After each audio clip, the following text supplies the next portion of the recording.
Bismillahirrahmanirrahim. Professor Khalid Ahmed, Vice Chancellor, University of Kashmir. Dr Dr Ahmed, the Registrar, University of Kashmir. Professor GMP Zada, the Librarian and Head, Department of Chemistry, University of Kashmir. Respected senior faculty members and professors of the University of Kashmir. Dr. Muhammad Ishaq Loan, the Assistant Librarian, University of Kashmir. Professor Abdul Wahid, my friend, the former head, Department of Medicine, Skim Soda. Professor Ghulam Qadir Kachru, a reverend teacher and a friend of our family. Members of the civil society, several of them are here, and Ashraf Saab is the star of Kashmir as of these days. Friends and my family members, my daughters, my brothers are here. Scholars of the University of Kashmir, ladies and gentlemen. Today, I'm honored to have been invited to be amongst you and be felicitated under the title, Meet the Eminent, in this historic Allama Iqbal Library at the University of Kashmir, a seat of learning for decades for the Kashmir. I feel humbled and accept this with humility and respect. Thank you, sir, for this gesture of yours. I believe today's event and such similar events in the past are a reflection of the 4 decades of association and conduct which I had with the society, including about the ones under my care, about the ones I taught, and about what I uncovered about the hidden agendas in nature.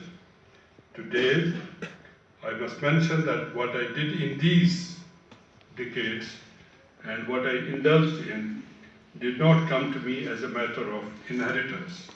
And many times, and probably at most times, I used innovative methods and means to do what was to be done. I must say I was born in an educated family in hard times in Kashmir history. And today, I find it my duty to pay tribute and homage to my parents, family members, and elders who educated me in extremely hard times, taught me dedication, ethics, patience, empathy, and honesty. And while I was growing into an adult to face the vagaries of life, they stood behind me to make me respect the values they taught me. I'm grateful to my family members, including my spouse, my daughters, my children, and close relatives, particularly my brothers, who stood behind me through thick and thin and suffered as a result of my absence at many important occasions when I was needed to be present.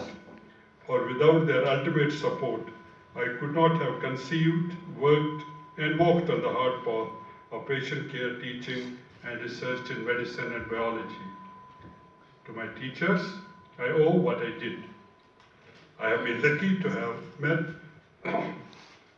interacted, and learned from several teachers, and one of them, Professor Wahid mentioned, all along my career, and I was lucky to be shrewd enough to learn several important values they stood for. Today, I stand here to pay tribute and homage to those teachers and respect the value they stood for. There's a famous quote, "You can never walk alone."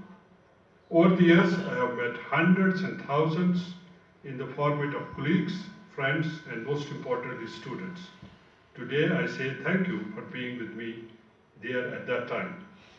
To my students and whom I taught, I always use 2 principles, namely, 1, I never taught a student what I did not believe in, and I never asked a student to do something what I could not do myself. So, I tell my taught, you may have loved me, you may have hated me, or you may have stared at me, but you had nothing against me because I never taught you what I did not practice myself. There has been instances in my research career where nobody wanted to join me, and this was the most important time when I started this discovery of hepatitis C. Nobody joined, nobody wanted to go to the villages, and nobody wanted to join because their families would tell you die in the epidemic area.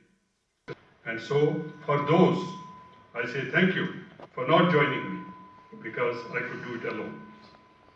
To those who have been under my care, today I say thank you for being with me and under my care. Always kept intense respect for patients. I believed in fundamental policy of ethics, self-respect, a right to second opinion, right to information, and right to decide what you want to care about. I built a trust from my patients and use this trust to relieve their pain and suffering and misery.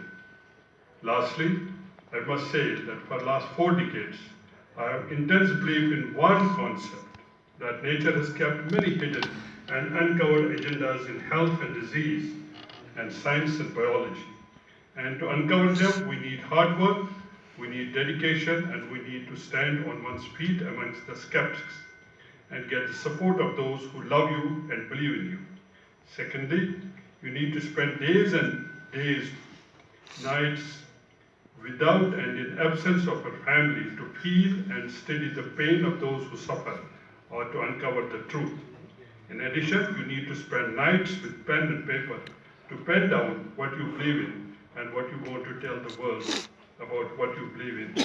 So this is the concept of what you would call as biomedical or basic research. The path of such research is treacherous, hard, full of failures.